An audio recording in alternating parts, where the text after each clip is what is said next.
Hey, Countdown City Geeks. Let's give a quick shout out to our friends at Dragons of Alamo Ranch. If you play D&D, if you play Magic, if you play Pokemon, if you play One Piece, Union Arena, Warhammer 40K, you definitely want to go here. Dragons of Alamo Ranch, off of 1604. You can go chill if you want to rent a table to play D&D, which is the guest that we got is a D&D writer. But this is where you want to go. Hey, Countdown to the Geeks. We're back. But this time I have two awesome guests. One is my friend, Freddy Lopez, who I have known for years and have worked on amazing projects with. And he's done some phenomenal artworks that we've worked on together. The Halo piece that we worked on together, the Power Ranger piece we worked on together, the Boba Fett piece. I mean, I can go on. I mean, he even did a free comic book day piece that he did. That was awesome. But Freddie has been in D&D for the longest time and is an artist. And he's mentioned to me that without D&D, he would not be where he is at currently. Freddie, go ahead. Say hi to our friends. Hey, everybody. How y'all doing? The guest that we've got today is he's written a number of books for D&D, a cookbook, the history of D&D. Michael Witwer, if you don't know who he is, he has been putting together the history of D&D with his brother, Sam Witwer, and two other writers and creators. Let's get him in the room and talk about his love for D&D as well. Yeah. How's it going, Michael? Hey, I'm great. Thank you for having me, Ray. Freddie, nice to meet you. Thrilled to be here tonight. Thank you, man. So we're here to talk about D&D, of course. It has had a resurgence for the last, I say, where it's really, really taken off for the last, over 10 years. And now it's really blown up big time. And when I saw you had did the book, and this is the book that we're going to be talking about, The Art of Arcana, when you did this and you were working on it, you know, you did a Google talk where you went to Google and talked about it. At that time, it was picking up the stride, but now it seems like everybody's playing D&D. Did you ever think that it was going to get to this point that, you know, everyone is playing? No, it's a great question, Ray. I don't think anybody could have ever predicted what happened to D&D over the last 10 years. And honestly, it took a confluence of really, really unusual, unpredictable circumstances within the walls of Wizards of the Coast, as well as outside, for this to really have gelled the way it did. No one could have predicted it. I mean, from the humble, roots of the 70s, the homebrew era of D&D, to when I picked it up in the early 80s, which was really, as you two know, and Freddie, I presume, that's the stuff you were looking at probably as a kid that was inspiring your imagination, just like it was mine. And for what it's worth, by the way, I can safely say I wouldn't be a writer without D&D the same way that you wouldn't be an artist without D&D. But I think everybody thought of the game's pinnacle as in the 80s, and it could never possibly come back the way it has. Because it's not that people didn't know D&D. It was just when people talked about it up until about 2014, 2015, 2016, it was always done as this kind of retro, almost sometimes a punchline, about a retro punchline of the 80s or an 80s geek or whatever. No one, I think, could have seen this train coming. And again, I'm happy to talk about all of the different things that at least I think kind of came together in a really unexpected way. In fact, I wrote a book on it. One of the books that we wrote specifically on this was Lore and Legends, this book right here, which was kind of something of an unofficial sequel to Art and Arcana, which was the big book that we put out in 2018. But Lore and Legends is like hyper focused on the last 10 years of kind of what happened, other visual history, but it's a real hyper focus on what happened since 2014, 2013 to bring about this incredible turnaround for a game, by the way, that was really on its last legs in 2012, 2013. This game was almost extinct. So it's an incredible turn of events. Wow. See, honestly, I didn't interrupt, but that's kind of surprising because I noticed that for us growing up on it, it was always the same. Like, dude, you play D&D? No, but I've heard of it. I have a cousin who played it. It was always in the circle of people that read like R. Crumb and all those kind of underground things. So it wasn't really mainstream. And then recently, we started talking about, oh yeah, I played that in college. I played it. And I was like, oh yeah, we play it on family night. We play it on game night. We play it on this stuff. And it was that I wasn't paying attention to what happened, but suddenly it just was everywhere. It just blew up, and it was like everybody knew what I was talking about now, and it was kind of a weird feeling. Well, 100%. Well, again, I think there's, it's D&D. I mean, again, D&D became kind of the Kleenex of role-playing games, right? Because it was the first role-playing game. So people would refer to almost any, tabletop role-playing game as D&D for all those years, right? But I think importantly, and maybe connecting it to, again, whether it's you becoming an artist or me becoming an author or John Carmack and John Romero becoming programmers and designers that made Doom based on their home campaign of D&D. Right. I think what became important in that cycle was that for whatever reason, I think a lot of creatives and kind of early imaginers of the 70s and 80s, for whatever reason, picked up this game. Who knows why? Maybe we were all geeks. Maybe we just needed a thing to teach us to kind of cultivate our imaginations, and D&D happens to do that really well. Mm-hmm. I can't explain exactly why, but what I do know, and there's a lot of good data around this, a lot of it uncovered by my colleague and co-author John Peterson, there was just a disproportionate number of people that were into things like early programming and filmmaking and things like that happened to play D&D. They were early adopters. Mm-hmm. Yeah. So for whatever reason, there's a substantial amount of evidence to suggest a lot of the kings and queens of the information age were basically their imagination training was done on the tabletop with D&D. Oh, yeah, and the reason why it does show up so ubiquitously today is because people that kind of made it and they're creating the content that we see today. They grew up playing D&D. They want to share it with us. And again, whether it's the Duffer Brothers or even episodes of like Community, or we were talking a little bit earlier about Futurama, these were people that grew up on D&D. They wanted to put that into the art they were creating. So it's been remarkable. And I think it's out there because people did understand generally that D&D was a thing. I think very, very few people, up at least until the last few years, really could explain what it was about. Mm-hmm. Right? They kind of get the gist of a tabletop role-playing game.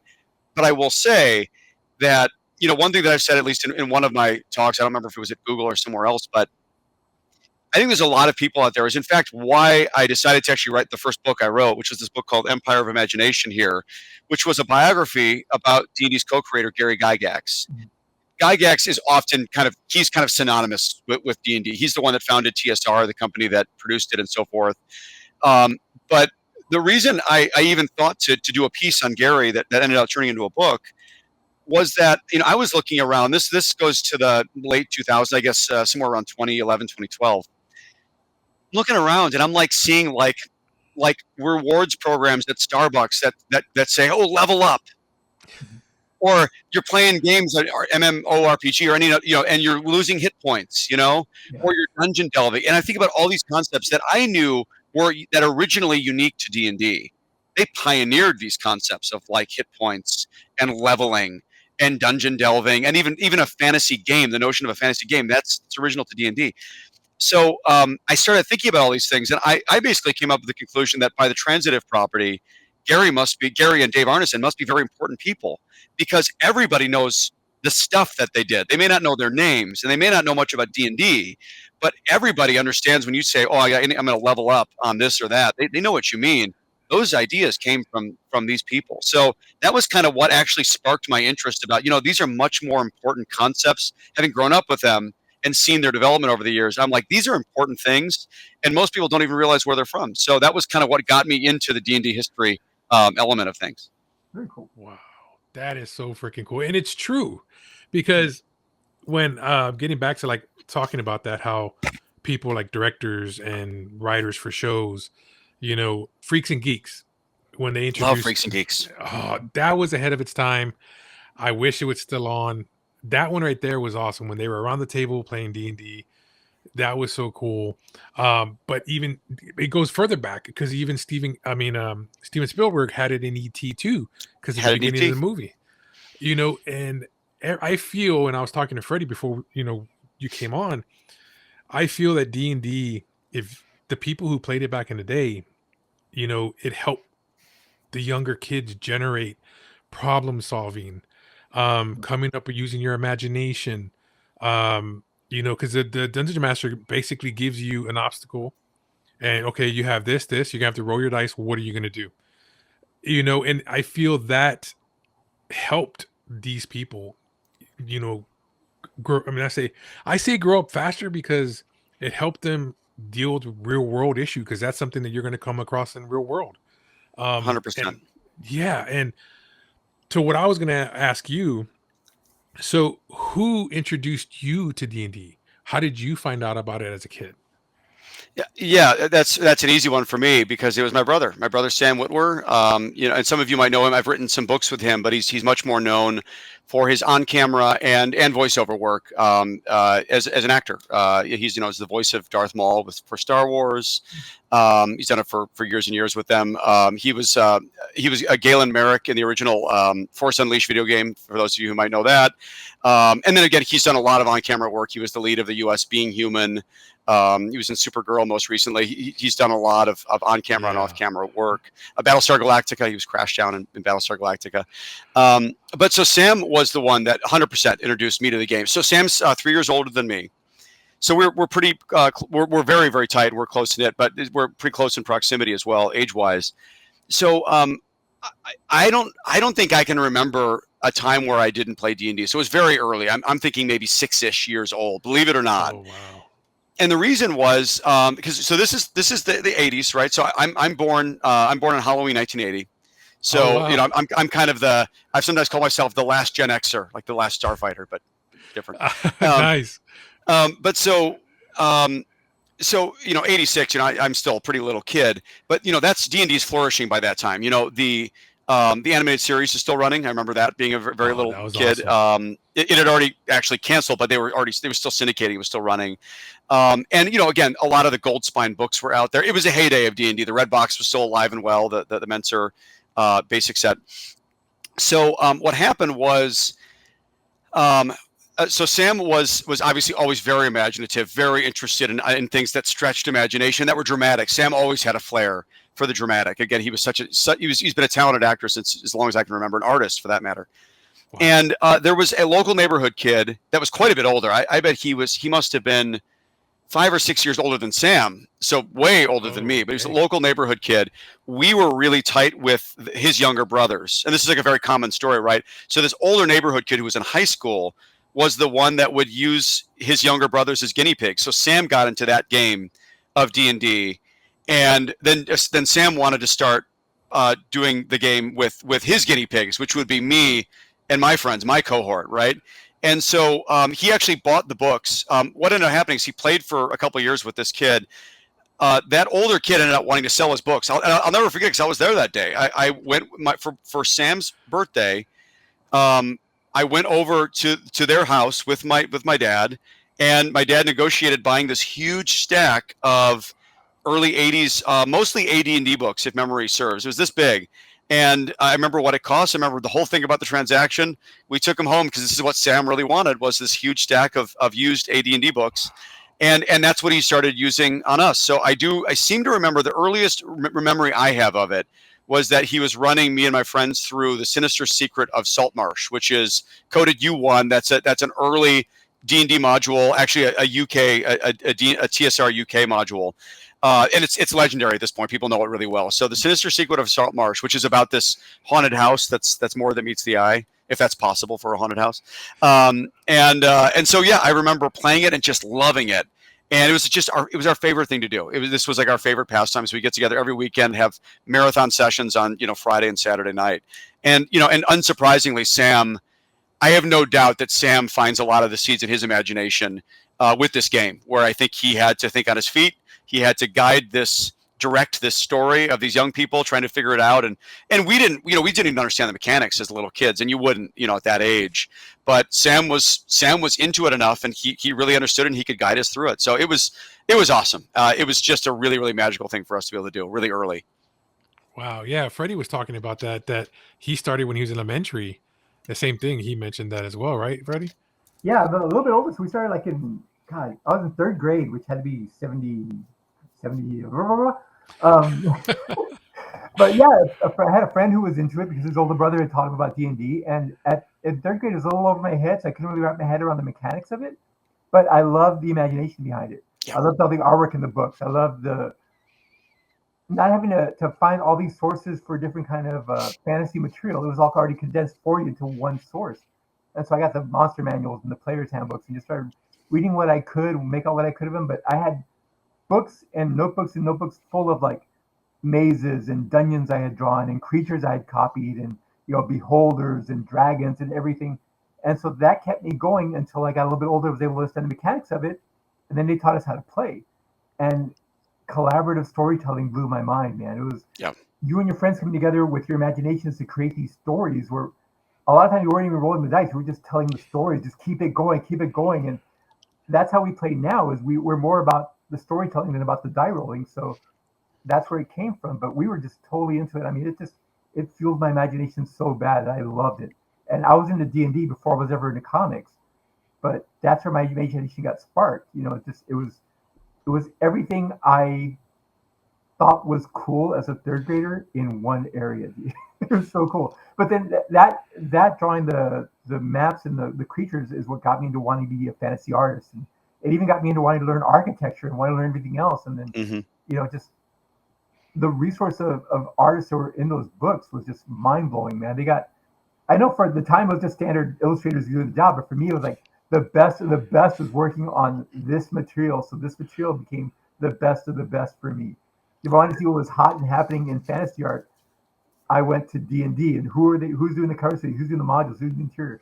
And even the interior, like the first was like you're talking like the first modules had that kind of punk rock and roll art style, which that was the scene I was in. That was when I was in the 80s, I was into the punk and the new wave and all that stuff. And that was the same artwork, man. It kept going with me wherever I went.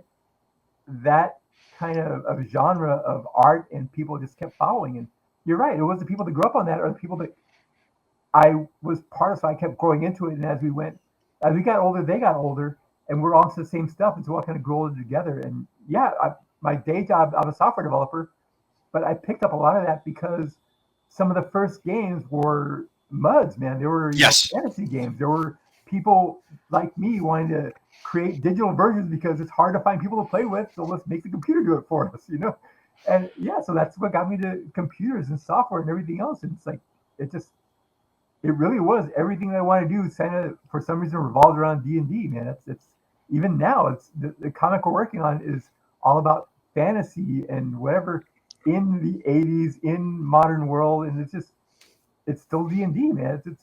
I'll never outgrow it. It's crazy, dude. It follows you forever. It's like a tattoo, man. It is. I mean, because they hit on something that was so much bigger than just a game, right? It was. It was world building. It wasn't just like Monopoly where you can put it away. This stuff lived even after you put the books away, man. Your ideas were still going. Everything was. That's you still had stories to tell. You got it. That is exactly what it is. And that's what I think made it so addictive, that made it so wild. And again, to your point, Freddie, like the art, the whole package somehow all came together. Whether it was the early artists who frankly had a lot less technical ability, but boy, they did some remarkable things. Dave Trampier. Imagination, man. Yeah. Oh boy, and you could see it right on the page, right? Yeah. I'm going to steal, one of my co-author John Peterson's favorite terms. People like Dave Trampier and Errol Otis. These guys played the music in their head, and you can see it on the page. I mean, you can see it because they didn't have the grasp of perspective and stuff, but they had the imagination. And you can see, everybody was flat, kind of side views, front views, whatever. But you saw what they were trying to show you, and you could see that they had something in their head they wanted to get on paper. And to me, that was inspiring. It wasn't so inspiring. It was just you could see what they had in their head, and it was like, oh yeah, I want to do that. I want to draw that same kind of creature. And it was instructional. I mean, again, there were so many things about it. Again, like earlier we were talking about that player's handbook piece that became your inspiration for some for some other stuff. That piece, and my brother and I have talked about this extensively. Yeah. It's a wonderfully instructive piece. Like instructive as in, so yes, it's the cover of the player's handbook, this iconic wraparound cover that Dave Trampier did, 1978. But if you look at it really carefully, what you see is a game of D&D unfolding before your eyes. No question what has just happened. You've got a demon idol right there. Those are probably the bad guys. You've got a couple of jackasses climbing on the head, trying to steal the gem eyes out of the thing. Right. So those are the party. We all know who those people are in the party. Those are always guys you have that don't follow the rules, right? The thief, whoever. You've got a couple guys with a map that are like planning the next steps, including one guy that's wearing full plate mail. And he's the planner. He's the one that's worried about, like, we got to be careful here. You've got guys carrying these dragging these lizard men they had just battled. Like, if that snapshot of that piece is the most perfect and instructional idea of what a game of D&D is like. You're in this dungeon. You've got these guys kind of messing around. You've got these people planning. You've got these people cleaning up the mess or getting the treasure. And it's just like, wow, Dave Trampier captured all of that in a single wraparound shot. And those of us who were trying to figure out what the heck D&D was in those days, which was kind of everybody. I mean, if you were trying to learn a D&D from a book, good luck in those days. I mean, Gygax could write all he wanted to. It was very hard to instruct someone to actually play this game in any functional way if you were doing it from a book. But boy, we got a lot of help from these artists, these early artists that were trying to figure out how to instruct us and spark our imaginations. I mean, absolutely. I think what I learned a lot from that was what illustration was, because that's exactly what it was. It told the story. It wasn't just a picture. It wasn't just a dragon or whatever. It had a whole story. You're right. It told you exactly what the book was. It was a perfect illustration for the player's handbook. More so, like, because a lot of what I learned about illustration, I learned from my comic art. Comic covers is what I collected. But having a picture of Batman or Joker tying Batman to a carousel didn't necessarily tell you what was inside the book, because sometimes they're completely unrelated. It just told you exactly what the book is about. You knew what you were buying when you picked it up, man. And that was perfect. I mean, like I said, there's so many lessons to learn from D&D. It's crazy, dude. Well, and you had mentioned, I have to say, you had mentioned MUDs earlier. Yeah, it's wild to me that the people that overlapped, that played early D&D and were in the computer space, one of the first things they adapted to computers from a gaming perspective was D&D, multi-user dungeons, right? Like it was so obvious to people that were programming and they were playing D&D that there was an adaptation here that could be done. Right. So it's wild to me. That was one of the first applications of real computer gaming. Was like testing it, with D&D, which is, I think, super cool. And it's unsurprising that so many great programmers and so forth came from D&D, and then of course adapted it in wild and remarkable ways that we're still benefiting from today. Yeah, okay, not even just to that. We've got celebrity actors, your brother playing it. We've got Todd Stashwick playing it. We've got people who are writing on Star Trek Picard that play D&D. I mean, dude, the list can go on the celebrities who play it and who are iconic people in the industry. And for a long time it was considered, frowned upon because it wasn't cool, like, growing up at the time. But now you got people rocking D&D shirts. You've got people coming in buying dice from little miniature dice. You got people buying $180 dice, $80 dice, and it's crazy, and I was never cool, so I always talked about it. I mean, it's just who I was. But yeah, I think part of it also was that, like you were talking about earlier, that satanic panic that came around where it was kind of taboo to talk about it. And then you had people that were, again, like all the new wavers and the punks and stuff, because it was taboo to talk about it, they wanted to talk about it even more. And so in my certain circles, it was more prevalent than outside of them. When I went with my parents or something, you don't mention it. It's kind of embarrassing to talk about it. You don't mention it to Thea. You don't mention it to anybody else. You just kind of hush about it. And so you can go with your friends. You can talk about it some more, behind closed doors. But it was a weird time to live through, to grow up in the whole satanic panic where, oh my God, they're devil worshippers. Oh my God, they're going to summon the devil. Or, oh my God, they're going to do this and that. Like, I just want to draw dragons, man.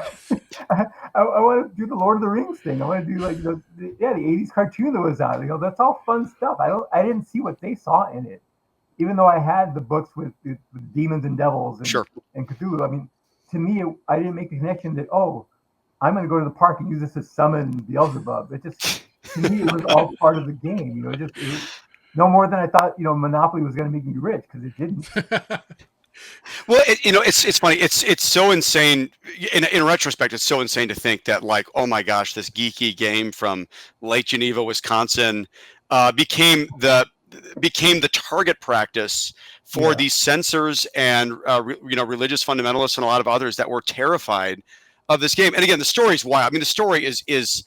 I'm not sure we'll have time for that tonight or not, but the story is stranger than fiction as it is. But to share a personal anecdote from our perspective, so our books were also thrown away. That great stack that I talked about, those were thrown away by my mother. God bless her. She she had been convinced by some of her friends and relatives that kind of lived in smaller towns where D&D was, even still by the late 80s, D&D was still, oh no, you don't mess around, with that. A lot of that had died down really kind of by that time a little bit, but honestly, that stigma had carried with the game for years. I mean, there are still places that still raise eyebrows at D&D in the country. There's still actually laws and legislation in certain places that say, "Oh no, D&D is like, this is dangerous stuff." I mean, there are some states they won't let inmates play D&D because they consider it I've even seen the language on this. It creates escapist fantasies, i.e., somehow playing D&D is going to make them want to escape more, or I don't know. It's no, but so I mean, the games to this day still has stigma in some places of being somehow psychologically dangerous and whatnot. Wow. Our books, again, were thrown away by our mother. We had to rebuy them all. There was rumors that if you were to buy D&D books, a D&D book and throw it in the fire, that it would scream, which doesn't seem like it'd be too hard to test that one, right? Like, just try it. No, it didn't work. I know people that chose stop in my artwork and pray for me, like stop and just start praying because it'll fix me. Yeah, well, it's. I mean, and honestly, like you can see it in retrospect, and of course, Monday Morning Quarterback, right? You can see it in retrospect as a terrible misunderstanding and fear mongering. I mean, again, I think different people had different interests here, but yeah, this all started because of a wildly misunderstood case that went back to 1979. You probably both know this, but there was a young computer science student named James Dallas Egbert III, Michigan State University, 16-year-old kid, young kid, in a summer term in college, already in the computer science program, disappeared without a trace. Kid happened to play D&D because a lot of smart people did in those days. Happened to play D&D. This is August 1979. Disappears. No one knows what happened to him. His parents hired this private detective named William Deere, who's kind of notorious for rousing up the press and coming up with alluring theories. And so Deere, he goes to East Lansing, Michigan. He goes and he actually watches some classmates of Egbert play a game of D&D and finds some D&D books in Egbert's room, and he comes up with this wild, amazing theory. Hey, I know what happened to James Dallas Egbert III. He played D&D, and D&D is so immersive. The human mind simply can no longer partition the fantasy from the reality. And so he has become his character. And I bet he became his character. And there was a rumor that they had sometimes gone down to the steam tunnels beneath the university. I think he's become his character, and he's disappeared in the labyrinthine steam tunnels beneath the university. He's probably missing. He's probably hungry even as we speak. He goes down there, searches it, gets the New York Times to photograph him down there. This is national news. This became this little local story that became national news in a matter of weeks. Right. And why? Because it was such an alluring theory. What is this weird geeky game that no one had ever heard of at that point? I mean, it was still a small hobby game. You couldn't even buy it in regular stores yet. What is this game that the San Francisco Chronicle is writing about that makes kids lose their mind, breaks their brains? Well, of course, what really happened? Egbert had plenty of problems, as 16-year-old college students tend to, and he ran away to Louisiana. He was gone. He calls Deere a couple of weeks later, says, it didn't break my mind. I just ran away. I'm in Louisiana. Egbert comes back home.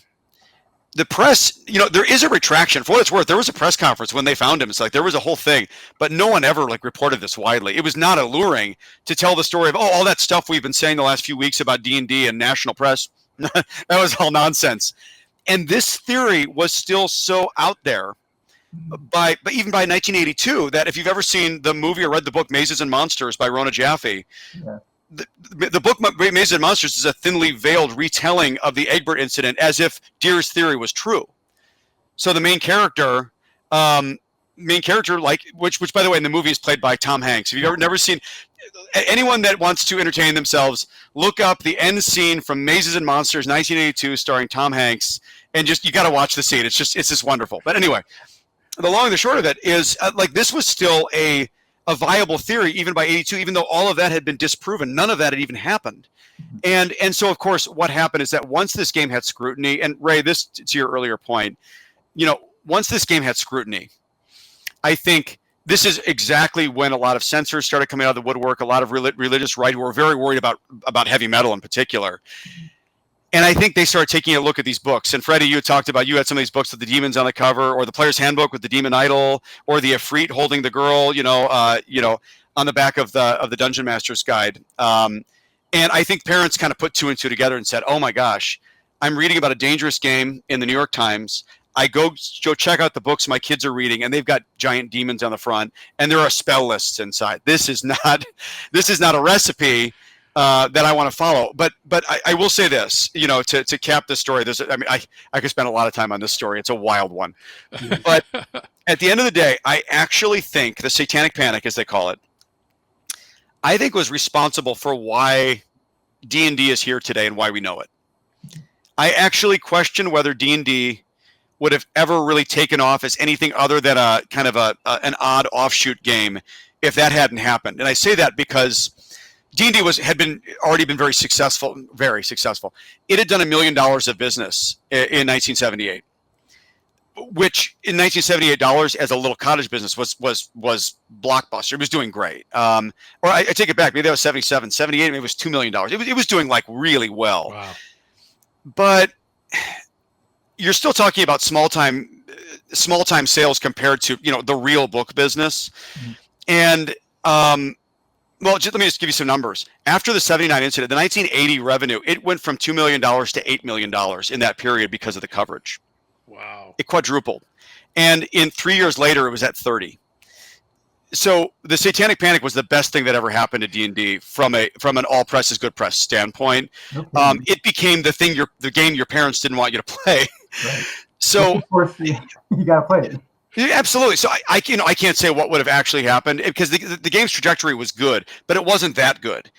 Part of it because it was still in the hobby channels. Like you couldn't even buy D&D at a Walden Books or B. Dalton. You couldn't do that. Mm-hmm. It was only at like the store that sold like train stuff and maybe some game like hobby stores were a different animal back then, and fantasy gaming wasn't really a big thing. Mm-hmm. So the idea that D&D got that free press at the same time that it was actually negotiating distribution agreements with Random House and others, that all blew up and happened all at the same time in a way that no one could have predicted. And I think that is what made the game like double or quadruple for a couple straight years until it was really on top. By 83, I think by 83 the game was doing 30 million, and that's when you've got, or maybe it was 84, whatever it was. But the cartoon comes out, like it becomes a household brand. So again, it's a wild story, but I actually think the Satanic Panic is oddly to thank for why D&D really took hold in the 80s and why we know it. And again, maybe it would have fizzled away over time if that hadn't happened. It's kind of a wild story. It is, yeah. No, it is, because my mom, my nephew had mentioned D&D, and my mom to this day still says it's the devil's book. And I start laughing, and I'm like, no, it's not, Mom. It's a good book. It helps you, do this and stuff. But it's so weird. It's just the older generation still have that in their head. Getting back to you talking about cookbook. So you did a cookbook. How did you come up with this idea for this cookbook? Like, did you talk to chefs, or where did you come up with the cookbook stuff? Well, I hate to tell you this, Ray, but I'm gonna have to bring you a little bit back in time to actually even get to the cookbook, because that's a long story. But it's okay. We got time. So I'll give you the shortest version I can, because I certainly wasn't sitting there. Having played D&D my whole life since I was 6 years old, I certainly wasn't sitting there some day saying, I should come up with a D&D cookbook. Can you cook? Not very well. No. So here's how this kind of came about was, so after I written my first book, which again was this book called Empire of Imagination. So this book came about, I told you earlier, I thought of it because I was so interested that around 2011, 2012, that this game that I grew up like being so in love with had these really deep seeds in society that people didn't really know. And again, so I thought, this Gary Gygax guy is a really important person. Let me learn more about him. And because I was in the gaming, channels, I knew I could, Gary had passed away in 2008 and Arneson in 2009. So they were passed away, but a lot of the people, almost all the people they had worked with like really closely over the years, all the Hall of Famers, you might say, of old D&D content, they were alive and well and uniquely accessible. You could go to any given gaming con and go sit down with Frank Menser or Tim Kask, or take your pick. As long a list as you wanted to find, they were all there and ready to talk and excited to talk to you and tell you things. And so I knew that. And so I thought, oh, I could probably write a legitimate, like I could get some real sources here and kind of go about and do this. I actually did it for a master's thesis project, or a special project, I should say, for my master's at University of Chicago. Is how I started doing this. It wasn't intended to be a book. It was a final project to get my degree. And so I did all these interviews. I wrote this book. I wrote this project. By the time I was done, I had 60, 70,000 words on paper. And I thought, gosh, this is almost book length. Maybe I should just take this across the finish line and query agents to see if I can get someone to pick this up. This is exactly what I did. And so I got this agent whose name was Jacques de Spoelbert, wonderful man. Couldn't have been less familiar with D&D, actually. He was already, roughly, he was well in his 70s by the time I knew him. He recently passed away, by the way. He's my longtime agent, but recently passed away. Oh, wow. But he was well in his 70s. He didn't play D&D, didn't know it. But he was the original editor of James Dickey's Deliverance, for example. He was like a renowned agent and editor in his day. And he loved the idea that this was this guy that was kind of the original gamer. That's what he liked about the proposal in the book. And he remembered his kids had played it. So he picked up this project, even though it wasn't one that it was really close to him. And sure enough, he sold it to Bloomsbury Press, and they published it in 2015. And in the interest of using a Fallout expression, better lucky than good, my timing was good on that book. But not because I planned it that way. So I finished this project in 2013. Wow. That book comes out in 2015. What happens in the meantime in there? Like I talked about, the last 10, 15 years for D&D, no one could have planned this. So 2014, as you probably both know, the new 5th edition rules came out. And that was after the largest playtest in tabletop history. 175,000 people playtested the 5th edition rules coming up to it. Why was that so important? Well, 4th edition had been a failure for Wizards of the Coast. 4th edition, again, ended in 2012. It was basically 2008 to 2012. I'm not going to get into a lot of the different details, but ultimately what I can say about 4th edition is D&D over time it changed a lot. But I think one thing that really started to bug the people that owned the IP about it was that you were looking at D&D's intellectual property everywhere, but it wasn't D&D. It was World of Warcraft. All the people that were making the millions and billions on D&D weren't playing D&D and weren't doing it D&D. So I think when they came out 4th edition, they were basically trying to emulate an MMO.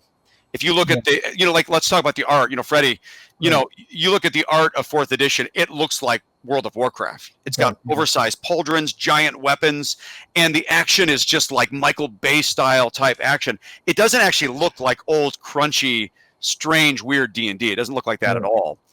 And so I guess what I would say about it is that, again, it was their attempt to try to lure players that were basically, all the dollars for D&D were going to MMOs at that point. And so they were trying to lure those people back by saying, hey, our game is like the original tabletop version of that. Didn't work.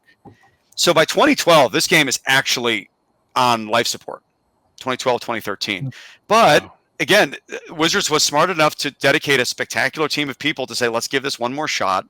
Let's get back to our roots. Let's do some real play testing. Let's see what the fans really want. Let's go through this whole exercise, blah, blah, blah, blah, blah. So in 2014, when 5th edition comes out, it's an instant success. I mean, it was #1 on Amazon all books. I remember when that happened in August of 2014, everyone was scratching their heads like, wait, the most selling book in the world right now? Because people had D&D, what? And those who knew were like, no, this has been this is what we've been waiting for. So 5th edition came out really strong with this new rule set that people really, really liked, kind of an amalgam of all the different, kind of almost the best of all the different editions, sort of is how they thought of it. So again, that had nothing to do with me. I had, written my little thing, but my book was already slated to publish the next year. So good for me, right? I on some level, I'm probably riding those coattails. And so it comes out with a flourish. But by the way, all new editions of D&D always do well. Probably no surprise. Anytime you do a new edition, it's going to sell well for a couple quarters. The question is, how long is that going to last? Well, what happened from there, I think, is the part that nobody really expected this could have ever happened, which is right out of the gate, there was already people that were experimenting with actual play for 5th edition. There was a really popular podcast called Adventure Zone. It became Adventure Zone, which again, with the McElroy brothers, who were basically playing a game of D&D on this popular podcast, an actual play, right? And so that starts to pick up a lot of steam. And then by February or March of 2015, a group of voice actors decide to film their game on what is it, Nerdist? I remember that. Felicia Day had this idea, like, hey, Matt Mercer and your friends, we should film your game. Critical Role. Right. Critical Role comes up. Now, that doesn't happen within the sides of the walls of WotC. That's just something that basically happens, and they're playing the new edition of D&D. Well, that became, I think, possibly the biggest and greatest thing that's ever happened to D&D's actual play. Because what it did in a moment, but for what it's worth, they didn't invent this. The wild part about this whole thing is actual play was actually invented, as far as I know, in about 2008. Acquisitions Inc. used to do at their Penny Arcade, they would do live D&D, which became very popular. Actually, Will Wheaton would take a part of it. Chris Perkins used to dungeon master this. So actual play had been around a little bit, but it hadn't caught on during 4th edition. Well, 5th edition, this group of amazing voice actors plays their game. They broadcast it. Actual play basically demystifies D&D, which ironically is the thing that the game has been trying to do for 40 years before. In Art and Arcana, I wish I could find it right. There's a spread, I remember there's a picture from the early 90s where we have a picture of all the different basic sets and introductory sets and super basic and all this. And there was 7 of them or 5 of them they had put together in a 2-year period. They were dying to try to figure out how to indoctrinate new players into this game without having to watch somebody or play with somebody experienced. It was the biggest challenge D&D had for its entire existence up until 2015, where a mass audience could start wanting just to go on YouTube and they could watch people play and then realized D&D is not that complicated. In fact, it's just a bunch of people sitting around and kind of doing this group storytelling exercise that's facilitated by this person called a dungeon master. And I see, dice resolves certain things within the game, but then people are kind of playing their own parts. And you realize, I kind of have done this with my friends just in different ways. And so it demystified, it totally turned on its head, it kind of the entire game. So the rest is history. Again, after actual play, what happens in 2016? Well, this weird little show called Stranger Things shows up on Netflix that nobody cares about. Oh, what do you know? It became the biggest sensation in TV for 5 years before or after. And so all these things, you just couldn't plan it. You couldn't plan how the kindling lit, and then how it started to take fire. And guess what? My little book comes out in October 2015, kind of right in the middle of all of that. Wow. And so to answer your question, Ray, I will finally get there, I promise. So Empire of Imagination, this biography I had done, got a lot of press. It got a lot of attention. I mean, it had been featured at NPR and things like that. But within the gamer space in particular, people really, really loved it and enjoyed it. They really wanted to know the story of this mystical person, Gary, that they had kind of heard about, but no one knew that much about. And again, I'd like to think, I'm sure I made a lot of mistakes in the book, but I wrote the book with a lot of love. This book was just pouring my heart of everything that I cared about the game and how it all kind of, came out. In somehow telling Gary's story really brought out all these things for me. So the game was very, very popular in the space. And some of the friends that I made as part of this were, many, and a couple of them where I made a lot of contacts at Wizards of the Coast. A lot of the designers over there really, really liked the book. People like Chris Perkins and Mike Merles and people like that. Wow. And so I made some really important contacts there.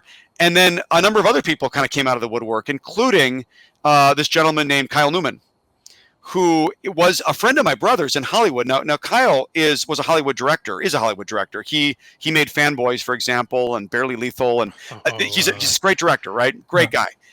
And so he called me one day. He had got my contact from my brother, and he called me one day and wanted to talk about.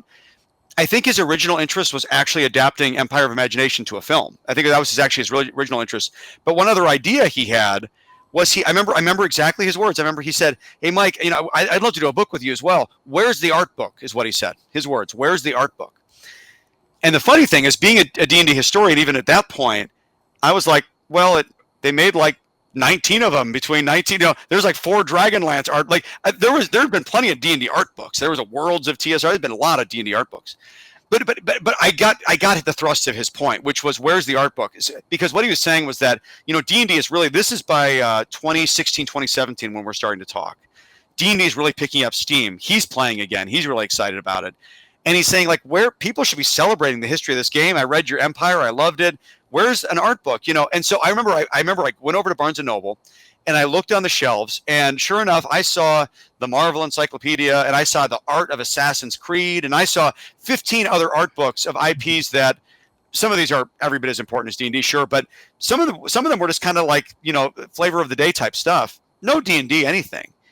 And that did get my attention because as someone who grew up poring over the covers of these books, pouring over these, I'm like, you know what? He's onto something here. So sure enough, what I did is I called my new contacts, my new friends at Wizards of the Coast, and said, "Hey, would you be interested if I put together an art team, like a team to do like a book like this?" So I remember Chris connected me with the director of publishing at the time. Her name was Liz Shue, and Liz basically said, "Hey, we don't have the staff to do like self-published books like this at WotC, but we just got a call from Penguin Random House, who we literally just got out. They want to do something kind of just like this. We should connect you." So sure enough, we were on the phone just a couple weeks later. We're on the phone with the head person at an imprint called 10 Speed Press, and we're all talking about. And I brought in my brother as my original DM, and is just a brilliant D&D mind, and one of my dear friends who I had made as part of writing this book, a gentleman named John Peterson, who is really like the number one D&D historian in the world. So myself, Kyle Newman, John Peterson, Sam Witwer, we all get together and we have this wonderful like love fest talk with this gentleman named Aaron Wayner, who is the head of 10 Speed Press, one of Penguin's big imprints. And we've got a deal in a matter of weeks to make Art and Arcana right here, which, by the way, what became special about it, for what it's worth, thank you for showing it. What became, I think, special about it was that it turned out to not be an art book, actually. We figured out in the first few weeks of this project working on it that an art book was fundamentally kind of not ephemeral, but like an art book could be like, oh, let's curate art and put in a bunch of things we like. What does that mean? We figured out that if we could make a visual history, if we could tell the story of D&D through visuals, a combination of art, advertising, ephemera, photography, tell the whole story of this game through this media, that would be an interesting book to buy. And so this book was absolutely we poured everything into this book. We poured everything into it. And I'm happy to say, while it has 70, 80,000 words, I'm going to again steal one of John Peterson's lines here. That book works with the sound off.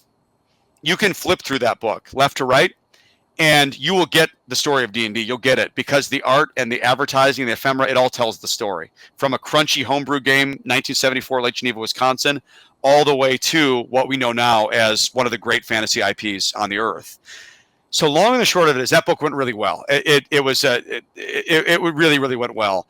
And so to finally answer your question, after that had gone so well, by 2019, I think it was, Aaron came back to us from Penguin Random House and said, that book went great. We had such a good time. Boy, let's do this again. And by the way, I've got this idea. He said, I happen to publish cookbooks as well. I published this little series called Barefoot Contessa, for example. You may have heard of it. I'm like, oh, okay. And he said, I've wanted to do a D&D cookbook for a while. And because, while I know you guys aren't chefs necessarily, you guys really know the lore back and forth. You would know how to kind of put the right parameter on a book like this. And so they hired us to do the first D&D cookbook. And they paired us with an incredible world-class chef from America's Test Kitchen, Adam Reed. Wow. And so what we did, our charge was, and I remember, we talked about this as a group because it was a big departure to go from writing really crunchy, thorough D&D scholarship and history to writing a cookbook. And so the way we approached it was that, what we're not going to do, we're not going to write a kitschy cash grab, like everything's puns. We're not doing that. We're going to write a D&D cookbook that is going to be like the player's handbook, but all through the lens of food. That's how we thought of it. So we said, we are going to explore each fantasy species. We're going to explore elves and dwarves, and we're going to explore their foodways and their habits. And we're going to think about how they source food, how they think about food, and we're going to come up with a menu for each one of these. And this is going to be the cookbook you buy that if you were your D&D character, this is literally the food you would eat. Oh, wow. And so we took it so seriously. We showed up to the photography session. We brought all these props that we had 3D printed and painted and made because it was so important for us that this was not a generic fantasy book, but this was a D&D specific cookbook, and that it felt like D&D. It was bringing it to life. So we took this thing very, very seriously.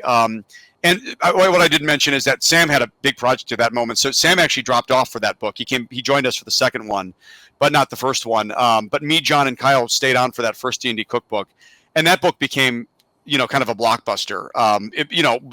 Which was, as surprising to us as anybody else. But I will say we really poured the same scholarship, believe it or not, into that book as kind of we did for Art and Arcana. We were paging through obscure modules from the 80s and 70s and so forth, trying to find food lists and what these people would eat, or things that you might run across, or again, sometimes food actually is like something that happens in the narrative. Like if you ever played Castle Amber, there's a ghostly banquet that happens, and what are those foods? And so we gathered all this stuff and then figured out how to make it as authentic as we could, and then teamed up with Adam Reed to actually make really good recipes that people wanted to make. And so it coalesced in all the right ways. So that is how the cookbook actually came about, is, being in the right place at the right time, and then being paired up with some people and having done some good work with them. Wow. No, and that's, to me, I mean, and that's the thing, being in the right place at the right time. I mean, perfect example what me and Freddie talked about earlier before you jumped on. I worked at a comic book store. I've always been into, comics. Art is my favorite thing. That is my passion. And I met Freddie at a convention, and I was like, man, I love your art, and I bought him to the store for a signing. And then next thing you know, man, we started working on projects together. But it's like you said, it's being at the right place, meeting the right people at the right time. And it leads to awesome projects like this. So the other one that you worked on as well was the Book of Dragons. Yeah, I'm impressed you have this. So this is brand new. This is coming out in August. It's not even hit the shelves yet. So at this point, what's been really fun, the thing that's been most gratifying lately, is that I've really had a chance to stretch out. I like to write all kinds of different stuff. I like to write fiction. I like to write nonfiction. I like to write lore. I'm a world builder, I guess. I played D&D, so maybe I should be. Maybe not as talented as my brother as a world builder, but I try my best. And so what's been really, really fun is that as we've written all these different books, I got hooked up with other publishers, some under the Penguin Random House umbrella, some not. For example, I wrote my first middle grade novel, Vivian Van Tassel and the Secret of Midnight Lake, which is a thinly veiled retelling of the story of D&D, but kind of a what if in a different universe. Is kind of how I thought about that book, and I can tell you about that one separately. But importantly, what happened with DK? So doing these DK books, like the Book of Dragons. So the first one I did with them was actually a book called The Legend. It was the first DK visual dictionary, which was The Legend of Drizzt. So this book here. So now DK, if you know the DK books, they do these absolutely gorgeous books with all these little annotations, and kids love these in particular because they want to know, well, what kind of sword is that? And, oh, what's this about? What kind of armor? And so these books are really, really fun. So what happened was the D&D movie was coming up, and so DK had got this opportunity to write kind of the first visual dictionary for D&D. And with the D&D movie fast approaching, DK wanted a book that would come out around the same time as the movie, which I believe was March of 22, if memory serves. Honor Among Thieves. If you haven't seen it, by the way, I think it's a great film. Loved the film. Yeah. Totally felt like a D&D session to me. Yeah. And so they wanted this book to come out fast. So I had to write this book fast. I wrote this book in about 3 months' time, paired up with the people at DK, who were spectacular, incredible to work with. I mean, you want to talk about artists over there that can do incredible work. I mean, their layouts, their art, the way they do their business, unbelievable. So I had the opportunity. Sorry, what I didn't say about that is that when that opportunity came along, Wizards had recommended me for the job, and that's just not something you can say no to. And I was pretty busy at the time. But I'm like, I've got to fit this in. One of the hardest professional challenges I've ever had, because I was doing 100-hour weeks between my regular job and trying to figure out how to write, 10 spreads of this a week, these 2-page spreads. So it was a fast timeline, but I knew the Drizzt series really well. It was a really exciting opportunity to be able to try to summarize this whole thing in a visual dictionary.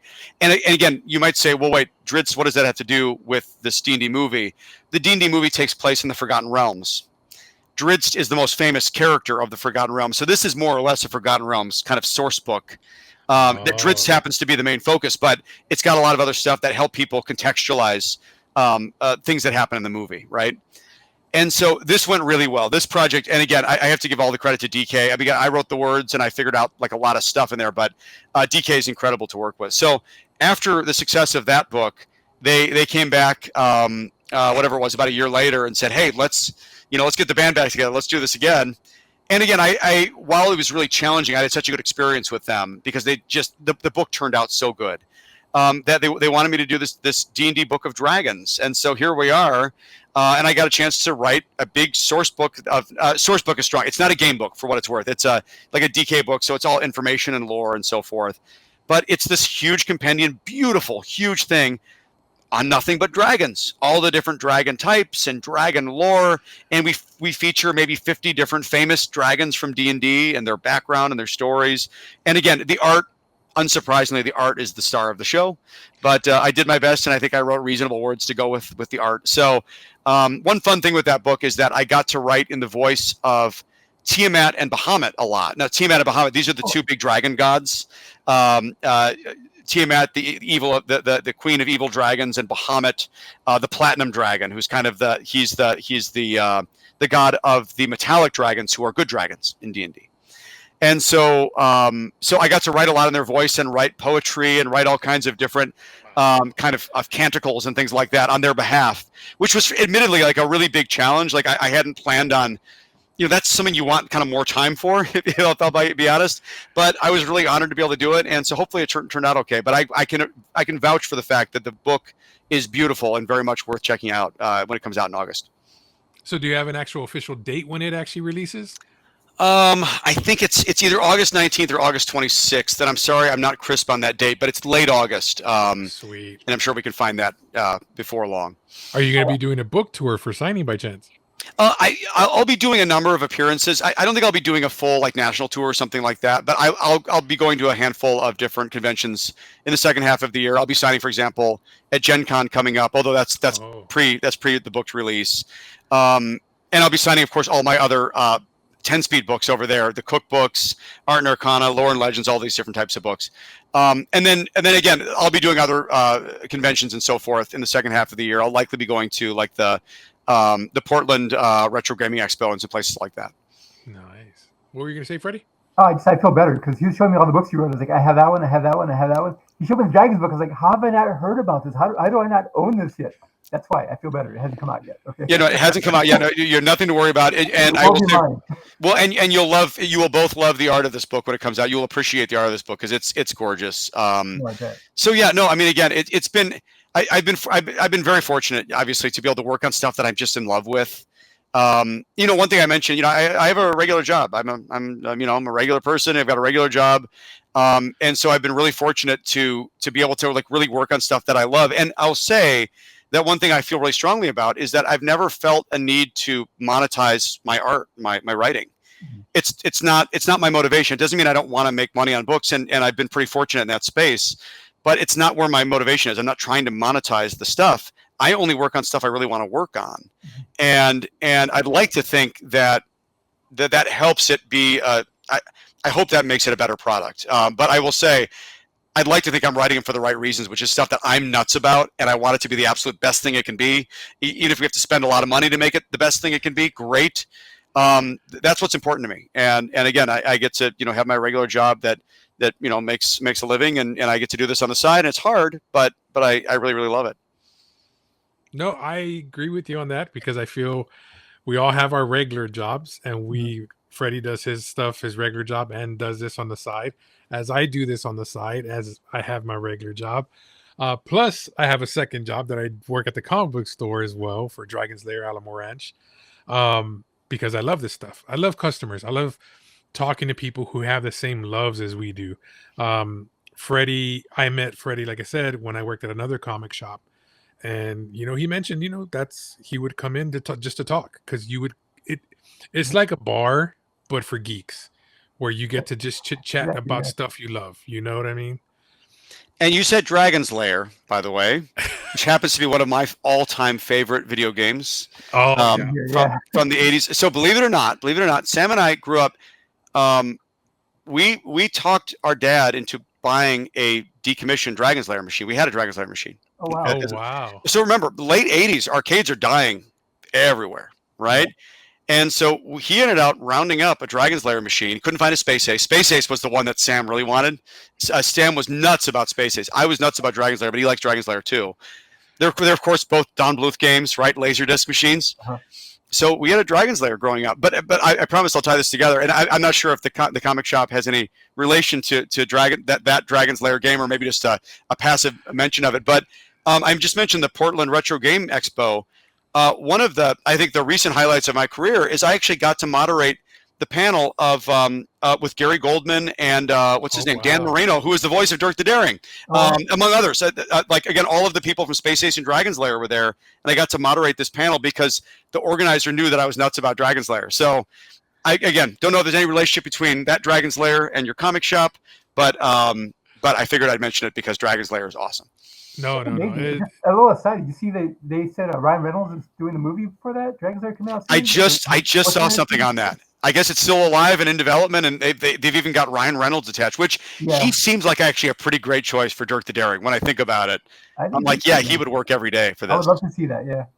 Well, dude, I mean, come on. If he's doing that, and the lore you have and the love you have, the way I feel right now in the industry, in the comic world in general, when I get to interview these comic writers, there's writers they get to do jobs. It's a job, but they don't have the passion for those characters. But when they get the fans to write the books, like Dan Slott, when he writes Doctor Who and he writes Spider-Man and he writes, Superman, like you're writing it because you love it and you're putting your heart behind it.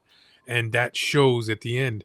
And I feel Hollywood should let that happen more, because then you're going to get a better product, because you have somebody who has passion in it and they're going to give you their best.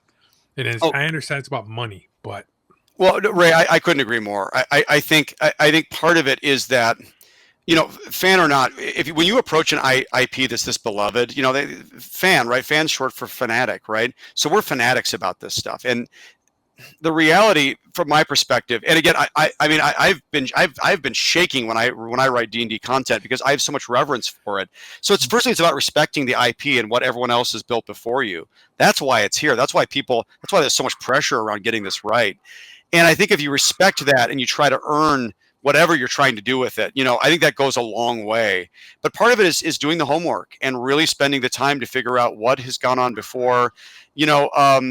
Sometimes, you do see that, whether it's Hollywood or otherwise, you see people that want to take something and just want to do whatever they want with it, and they don't earn it. And boy, the fans will resent you if you don't really, respect that IP the way it needs to be respected. So, I think there's really something to be said for that. It's something I feel very, very strongly about. It's a challenge, though, and it should make you really nervous. It should make you really nervous when you're writing for any big IP, when you're touching a beloved character or a beloved world. It should make your stomach sick. It makes my stomach sick, and you do your best to get it right. You may not, but you gotta try your best. Right. Well, I mean, how do you? It is hard. I mean, like me getting you on this interview, I was nervous. I was psyching myself out to get to like, how am I gonna talk with them, and I don't want to ruin this interview because this is huge. This is D&D, and I work at a comic book store, and Magic the Gathering, we do Warhammer 40K, and I want to bring this content because we have kids that come in on Thursday nights and do one-shots, or they do the learn to play. And I want them to be able to watch this and say, hey, D&D has been around for this long. I mean, and it's cool seeing these young kids come into the store. They're coming in with their pizza, they're coming in with their soda, and we offer tables for them to play. Before, it was such an underground thing. You played in the garage or the basement, Totally. If you were able to. But now they have these cool places to come to and play with friends. And I want to get this more out there because I feel this, like I said, I mentioned again, this is the bar for the geeks. Yeah. You can go hang and be yourself and not be afraid or be judged for what you care about. You know what I mean? Well, Ray, it's funny. You're so right. We're one thing that we're really blessed about, I think, is that we're in an era where it's chic to be geek. Finally, and it wasn't that way when we grew up. It wasn't that way. I will say, I'm not a sociologist. I can't figure out exactly when all these things change. I do remember one thing in my mind. Again, so I remember when the grunge era kind of happened, right? Like the early 90s and Nirvana and all these other things popped up. I remember, independent of music, I do remember there was this sense in the 90s, at least, that it wasn't cool to care about anything anymore. Right? It was this kind of like, oh, whatever, you know, like, and anyone that was geeking out over something, which is considered a good thing now, like, it wasn't cool to care about something, whether it was math or whether it was D&D or whether it was comic books or anything it was. And so that became kind of wild. And I mean, like, kind of that to me felt like what the difference between kind of geekdom and non-geekdom was. You know, you don't have to be into comic books to be a geek. Anyone that has unadulterated enthusiasm for something can be a geek, right? And it doesn't matter what it's for. But there was an era, and it was felt like it was a long era where it was like, no, don't show anybody you care about anything. That makes you vulnerable. That makes you geeky. And I'm really happy to say that's flipped wildly, obviously, in a generation. We are now in an era where it's like, no, be as geeky and into something and show that enthusiasm. Don't be afraid to show it. And I think that's super cool. And I think that's built on the backs of a lot of people who suffered a lot, I think, in the 70s and 80s for what they really loved. And these were the real geeks that were persecuted about it, whether it was satanic panic or people that were just beat up or teased mercilessly by people that didn't understand what their geekiness was about. Those people are back. It's in their content. It's in the most popular media now, and we have a lot to thank them for, because now it is so cool to be in these things and it's celebrated. I think that's pretty cool. Yeah, definitely. I agree with you on that. I mean, getting back to you and your brother, you getting to do the jobs that you guys love. You know, your brother, I don't know how he retains not just D&D, but then also retains the lore for Star Wars the way he does. That's got to be a gift in itself. And to be a D&D master, because you just said before you got on that you guys just had played your game recently, that you were playing. How long did it take you for that game, you said? Well, so we did a whole, we rented a house. We do this about once a year, rent a house, and we play for like 4 days straight. We log lots and lots of hours. This specific campaign has been running since 2015 maybe or whatever. Like, so again, this has been a very, very successful campaign. Probably the most successful we've actually ever played over the many years and the many campaigns we've played. So yeah, so we've been doing this for forever. But to your point, Ray, Sam is very, very special. I've never known anything like creatively. I mean, again, I'm biased. He's my brother, but creatively, I have never known anyone like him that sees the things he sees from a story perspective and obsesses the way he does. I mean, Sam is the geek of all geeks when it comes to Star Wars lore, Star Trek lore, D&D. He was like a moth to flame on these things as long as I could remember. And I've never seen anyone be so interested in, you know, as a 9-year-old reading through complex Thaco tables for D&D. I mean, he was just so interested in it. It's so authentic for him. So for what it's worth, you've probably heard him tell all these stories. I attribute a lot of his success, especially in the sci-fi and fantasy realm, to two things. It's not just what he knows about it. A lot of people know a lot about this stuff. Somehow Sam has some mechanism as a really talented actor that he is able to apply this knowledge he has to his performance. Wow. And I think that's what makes him actually unique in the space. I think he just doesn't know. He knows how to take it and actually apply it in a performance way that we can understand. And all of a sudden, when somebody watches his Darth Maul or whatever he might be doing, they see a layer of depth and understanding that is unique. Because it's backed up by so many layers. Like his brain is like the Coruscant of Star Wars lore. It's got thousands of layers, beneath the surface. And so, yeah, I think that's what's really unique about him. But again, it all became because he was such an authentic geek, and he could bring these things to performance. And again, I won't retell the story for him, but maybe sometime he'll come on with you. But I love that. He won the Force Unleashed job, if memory serves, because when he was in his audition, he had been directed to do something, and he was doing it. He was playing it in a way that nobody else was playing it. And basically, the supposition was, just real simply, was that he was obviously Vader's apprentice, and he was trying to assemble a lightsaber with his mind in deep meditation. And with the way he was playing it in a really strained, like very anti-Yoda way. And the director was like, "Sam, you keep reading at this. What are you doing?" And he explained, like, this is Vader's apprentice. He's never meditated in his life. Vader would never have taught his apprentice. And he goes into this whole diatribe about what exactly this guy had been built like. And at that point, as the story goes, at least, I guess all the people that worked in that project said, there's our guy. That's him. So, and again, it goes back to Battlestar Galactica. He was a fan of that show before he ever, I remember when that miniseries came out, before the show actually launched. I remember I taped it or something, and he made us all get together and watch it. This is before he was ever on it or anything. He didn't know anybody on that thing. But he was just nuts about it. He was just so intrigued by it, and we had grown up watching the original, series syndicated when I was a little kid. But he was just like blown away by that new version they did when they did the miniseries, and then of course the show. So he's just an authentic fan, and for some reason that just makes him just magnetic to these projects.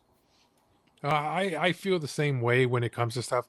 I love so much stuff. I don't have one particular lore. I mean, before you could, it's either you like Star Trek or Star Wars. You can't like both.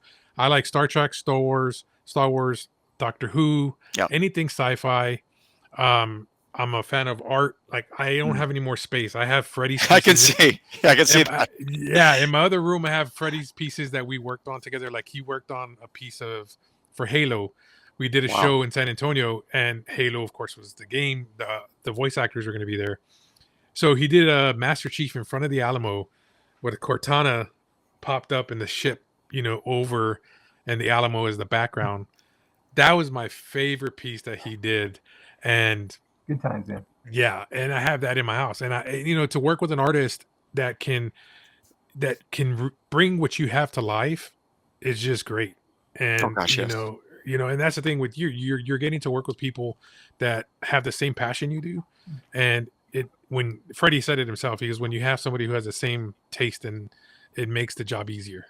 So and Ray, I have to apologize because I'm talking to two artists here, and I realize we could have spent a whole show talking nothing but fantasy art.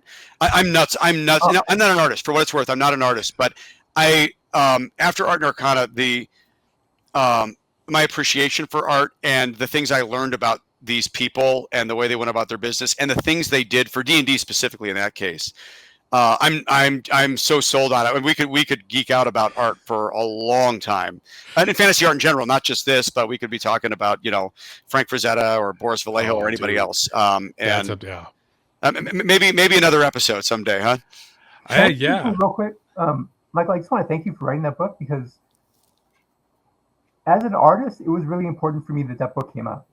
It really was. I got it as a birthday present, I think, or maybe it was a Christmas present. But I got it for my wife, and these were artists I grew up with.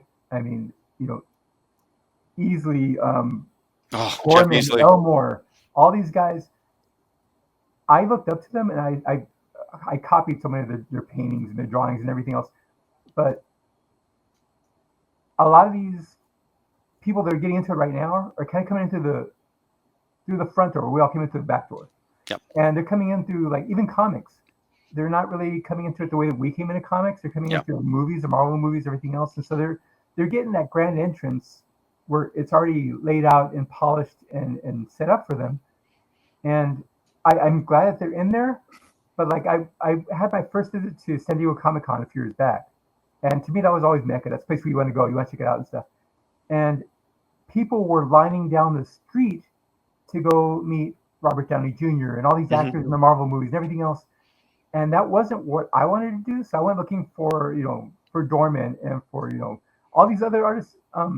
And I found them over in the Artist Alley for San Diego Comic-Con in the back part, and, pushed to the side, near the cafeteria and the dumpsters, and Elmore sitting there with nobody to talk to. I mean, Olivia, one of my favorite artists, was there, and she would just talk for hours because it felt like it was just a slow time. She just got to have somebody to talk to, Rom didn't have anybody to talk to. Like, all these amazing artists were just sitting there sketching, twiddling their thumbs, because everybody else is over there meeting the actors and the big studio guys. And I'm like, guys, this is where it started. This is where it's at. I mean, these are know your roots. This is where it all came from. These are the people that I idolize and that inspired 100%. Me. And all the people that you're going to meet over there, these are the people that inspired them to do 100%. That. 100%. And I think the book coming out at the time that it did, the way that it did, it's all these people who are now discovering D&D because of the mainstream media and the movie and, you know, the 5th edition or whatever that came out, are now be able to pick up that book and say, oh, wow, this is a trace your roots kind of thing where this artist is influenced by this edition and these artists now is influenced by this edition, these artists. And I see that, like you were saying, all these art books. I've got all the art books. Yep. And to me, I look at these art books, I'm like, wow, these are great video game designs. They remind me of, or I can see in those books, the D&D art that they probably grew up with and were influenced by. And I can see all the influences in there. But having this kind of line being drawn for people to show you, hey, this is the evolution of D&D and the artwork and everything that led up to what you're seeing now is an important book to have out there for not just for them who are getting into it, but for artists and people who were inspired by that to see that, hey, there's some acknowledgement to all the people that I grew up idolizing and wanted to be like. I mean, because I would not be where I was at if it wasn't for Elmore and all them, because they helped spark that imagination for me. And seeing these tributes and these books come out that actually acknowledge that was like, wow, that's cool. They're not forgotten. You know, it may feel like it sometimes, but they're still there and they're still doing their thing. And I'm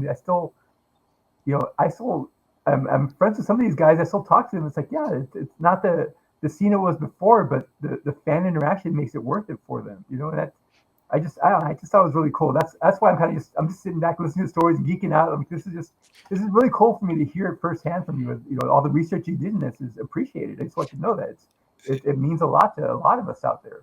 No, well, thank you. Honestly, it was probably, you know, from a scholarship standpoint, it's probably the most important book I'll ever work on, because we did break some new ground on that. Because Freddie, to your point, a lot of these artists had really never really gotten any of the fanfare they deserved, whether it was the big four of the 80s. Now, people knew them because they were literally probably the best fantasy artists of their era, right?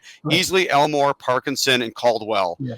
Those were the Dragonlance guys. And so everybody in kind of generally in the space knew them, but even still, they weren't superstars, right? Like they weren't getting paid any money.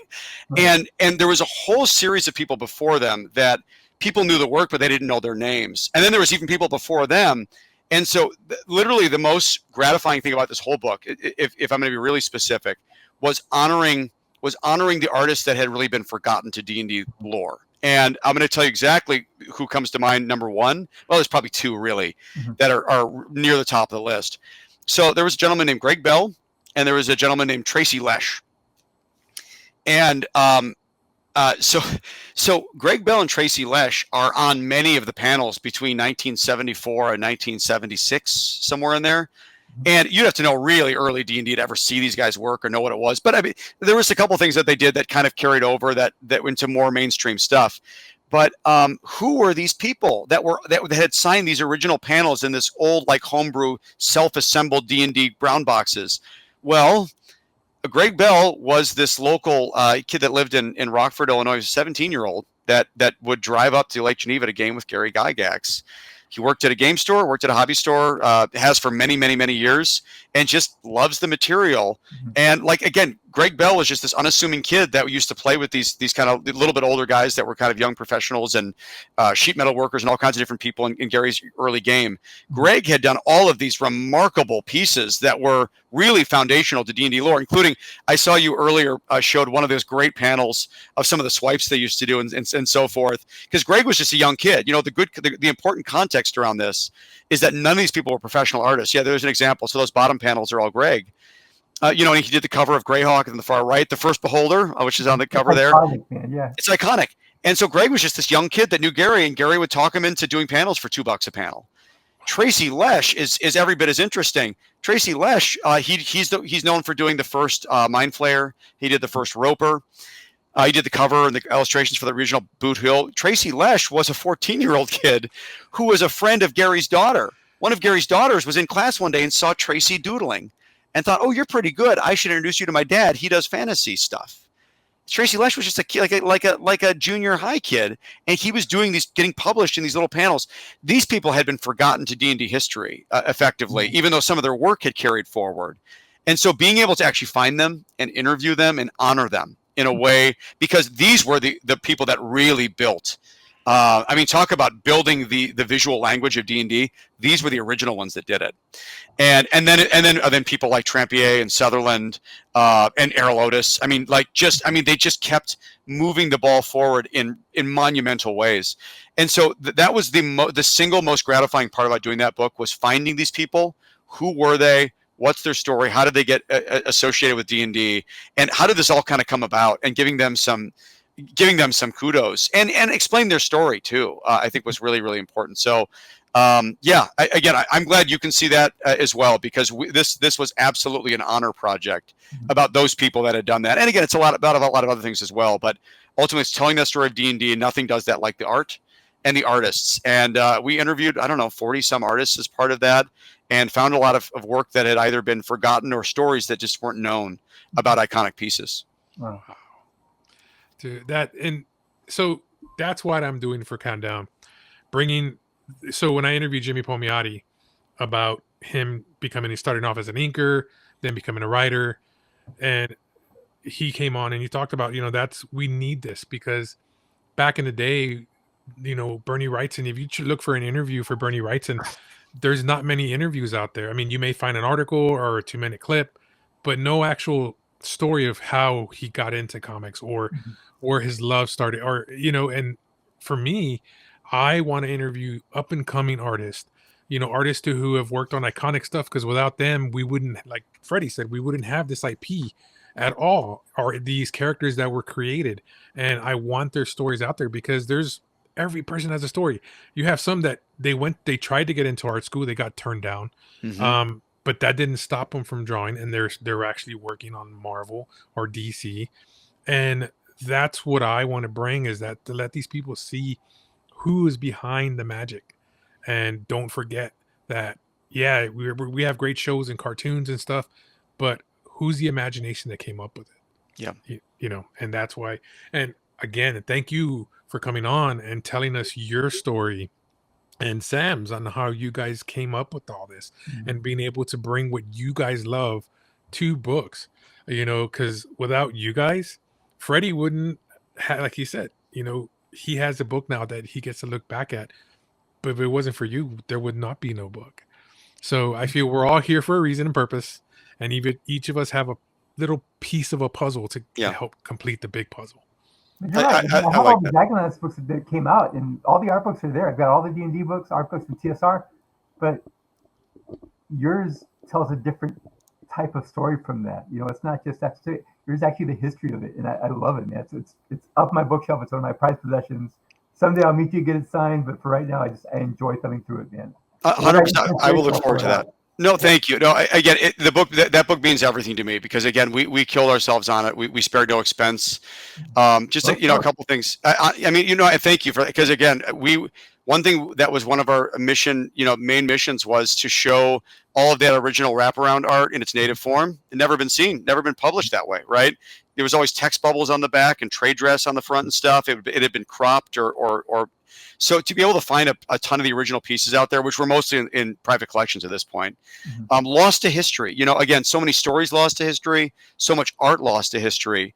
And to be able to actually find a lot of that stuff, fly around the world, literally photographing and getting new captures of this stuff, it meant everything to us. And that was the goal. So I'm so grateful and touched that it's touched people the way we had hoped. Because again, this was a book that we were also writing for us. And we cared about really sharing this, because we were sitting there looking at, I remember sitting and just poring over, Freddie, you mentioned Easley. Easley was my guy. He did all of the gold spine covers from the 80s.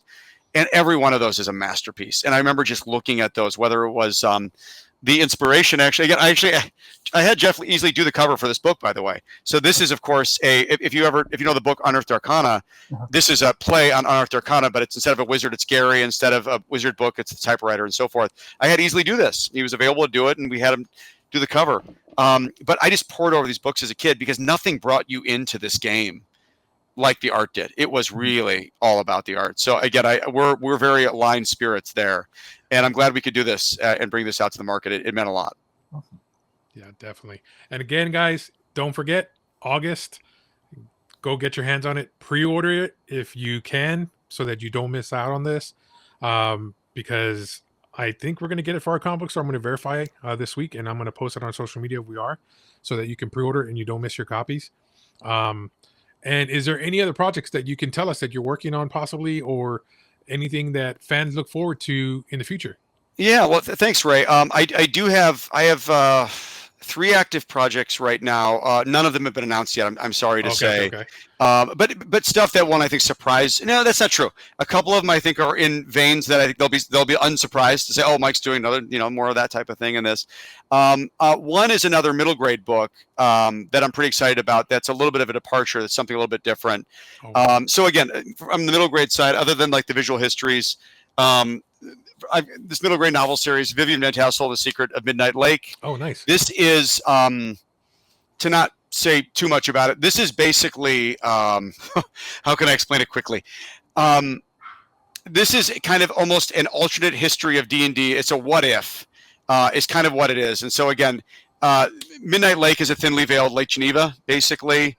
And the premise of the story effectively is that what if when Gary Gygax and Dave Arneson, when they created D&D, what if they made the game not based on what they imagined, rather what they saw in their own hometown?